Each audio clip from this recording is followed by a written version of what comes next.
Hey, welcome back to the Moon Manifesting Podcast.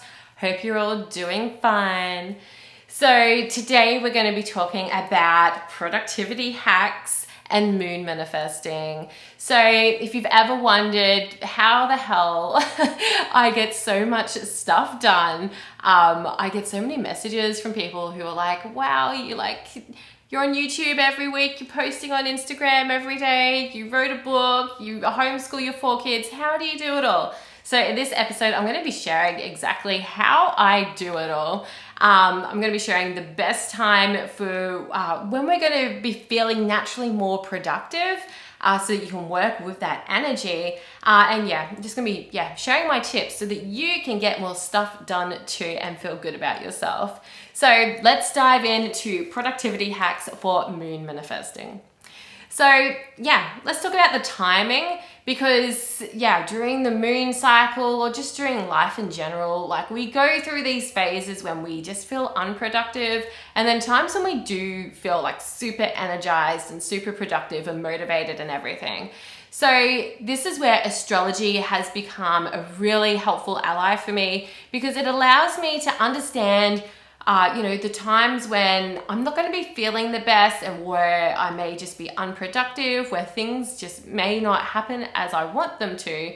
And so I can kind of, work around those times and look for the times where I am going to be feeling on top of the game and feeling really productive and smart and intellectual and all of that sort of good thing. So what to look for in astrology?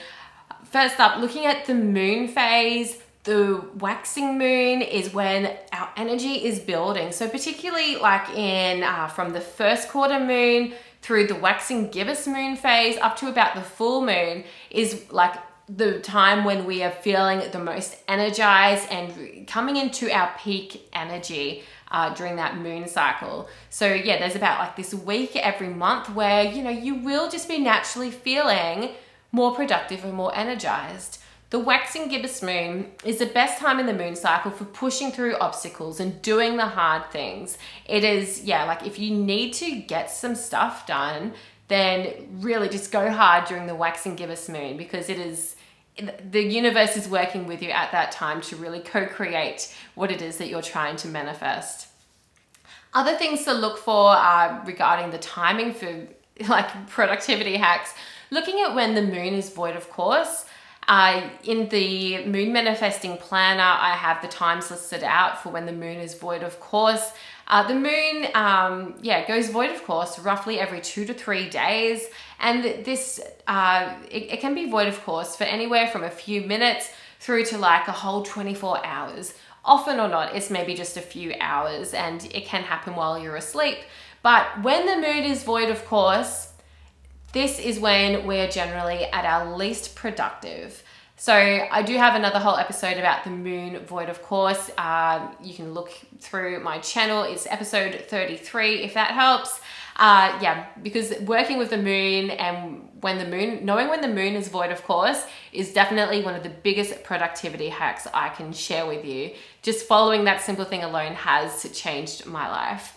And then of course, Mars. Looking at astrology, Mars is the planet of motivation, drive. So, looking at where Mars is can really help you understand your productivity levels. So at the moment, it's end of May 2022 here, when I'm recording this video. The Mars has just gone into Aries. And right now we are all collectively feeling this Mars and Aries energy, like we're all just feeling a bit more energized, motivated, driven. But a few weeks ago when Mars was in Pisces, I feel like our motivation was maybe a bit confused. We maybe were feeling a bit unrealistic about our motivation levels, or maybe just even feeling unmotivated. I know I was definitely feeling that while Mars was in Pisces. Like I thought, I'm going to have all this creativity energy to work on my tarot deck. And nope, I did not.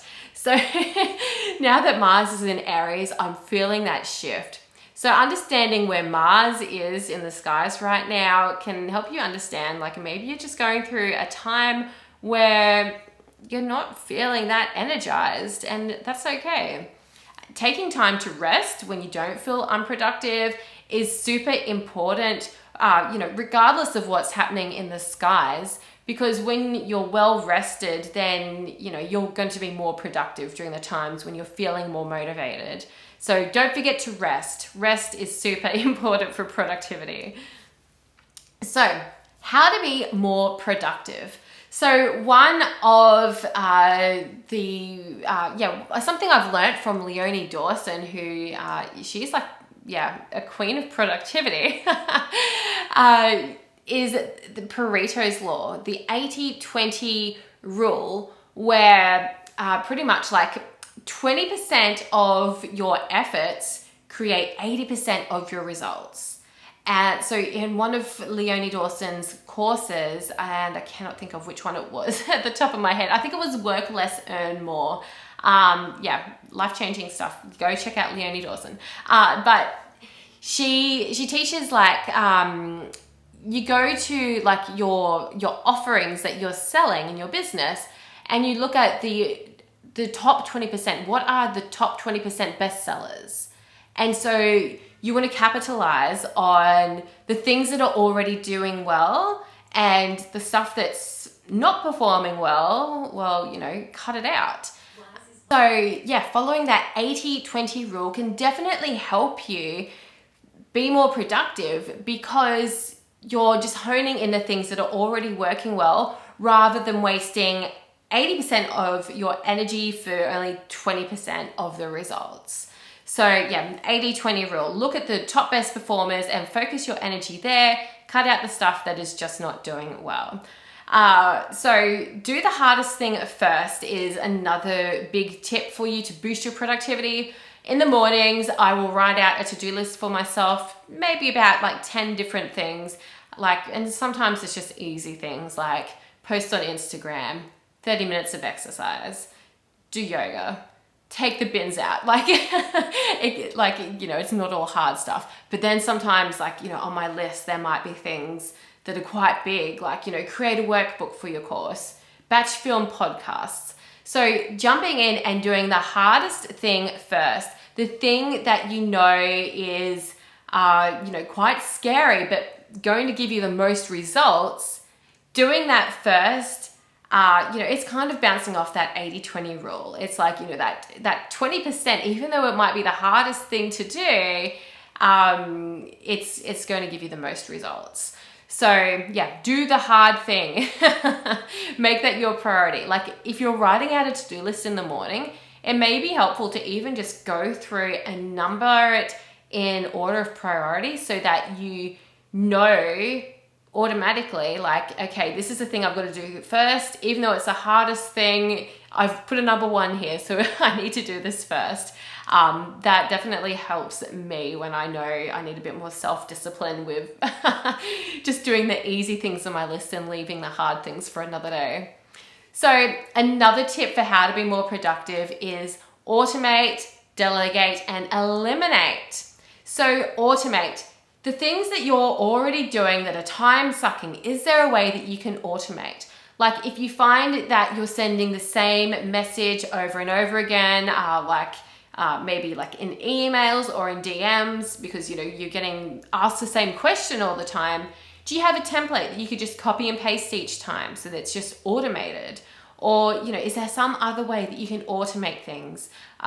If you're taking client bookings, does your booking system, do you even have a booking system? But does your booking system then automatically take payment and send out reminder emails, or, all these things? Because there's a lot of different tasks that can often suck up our time, but there's often a solution like a software or some sort of technology, some way that you can automate these processes so it's not sucking up your time, so that you can reserve your time for actually, showing up and doing the thing that you're being paid to do, rather than running around doing all this admin stuff in the background. So automation can really be a lifesaver in terms of productivity and boosting how productive you are. Another way I use automation is that I have a recurring to-do list each week for my business tasks, so that I know each week there are certain things that need happening, and it's just automatically on my to-do list, and it's not falling off my radar as I turn the page and come to a new week. I just have this like automatic list. I use Asana, asana.com. It's fantastic. It's a really easy to use project organization system. So I do highly recommend that you use something like that to keep your to-do list organized in one place, and you can set up so you have those recurring things as well. So that's automation. Delegation, delegate. If it's something that, maybe can't be automated, is it something that you need to be doing personally, or could someone else do it for you? Outsource it. I have 2 amazing virtual assistants on my team now, and it is just amazing how good it feels to be able to delegate things that I don't personally need to do. As a business owner, there are an endless amount of things that we feel like we need to be doing. But the reality is, we can pass on some of these tasks, especially if it's things that you may not be particularly skilled at, or they're just even the things that you hate doing. Someone else could do it much easier, faster, and cheaper. Because if you're spending like 5 hours writing out a blog post when you could be better using that time, having paid sessions with clients, wouldn't it make more sense to pay a virtual assistant like, $30 an hour to just, type up that blog post in 1 hour? Like it's, it kind of makes it obvious when you put it that way about, sometimes you're just spending all your time on something where someone else could do it for you instead. So delegate. Even delegate stuff around the house. If you find yourself, hating to do housework, maybe you could delegate those chores to your kids, to your spouse, or even get a cleaner or a housekeeper. Maybe just 1 hour a week would relieve some of that burden for you, free up your energy so that you can focus on being more productive. And then finally, eliminate. If it's stuff that, you can't automate or that you can't delegate, is it stuff that anyone actually needs to be doing? Do you actually need to do this? What would happen if you didn't do it? If it's like, not bringing in money, and I'm like, strictly talking about running a business here. If it's not bringing in money, then why are you doing it? If it's, not on that path to leading to more sales, if it's not actively marketing or creating content or delivering that content, is it actually stuff that needs to be done at all?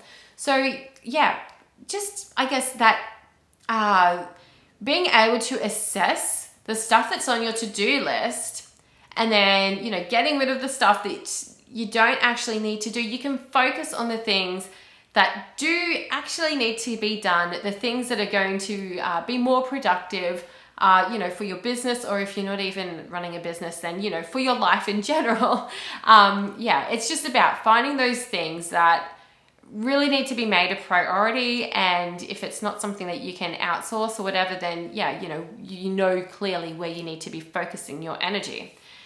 So with that being said, I also just wanted to share some tips in this episode about how I organize my life and how I be so productive as a homeschooling mumpreneur.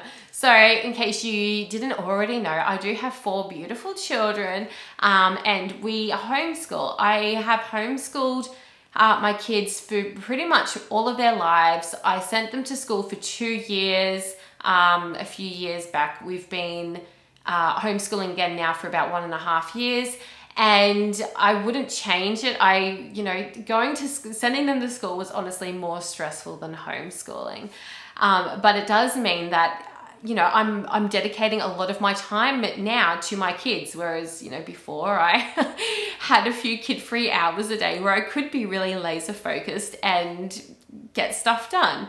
But, you know, regardless, I have, you know, these 4 homeschool kids, and I still, since we've been homeschooling again, I've managed to write a book. You know, I'm working on a tarot deck. I've opened an online school. I do readings every week. I show up on Instagram almost daily. I show up for a weekly podcast. I managed to keep the kids quiet for a while so I can sit here and record.